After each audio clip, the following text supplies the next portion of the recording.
ka. Hindi na ako makapagpasa eh.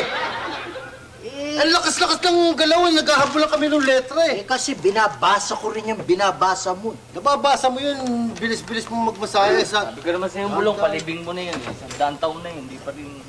Boss! Naramdaman ba yung lindol kagabi? Lindol ba? Oo, napakalakas, no? Intensity 5. Nagyugyugan nga yung mga kaldero natin at saka yung dingding natin, nagpugaan. Wala, hindi ko naramdaman eh. Yung isang gabi, naramdaman ko. Intensity 6. Malakas. Ay, malakas talaga dahil lahat ng tinda nating itlog rito nabugok. Palagay ko, pati ikaw nabugok. Bakit?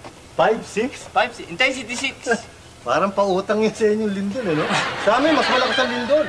Intensity 7. Isipin mo, natutulog kami ng misis ko, ha, ng lindol.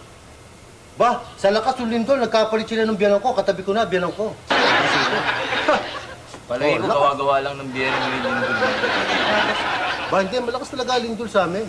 Oo, baka naman nanaginip ka lang. Wala yan sa lindol na dinanas namin. Nung bata ako. Intensity ano? 72. May 72 bang intensity? Oo, sa lakas nga nung lindol eh, naglipat-lipat ang mga baybay. Ba't hindi abuti ng 72? 3 araw lumindol. Ikaw, 3 araw.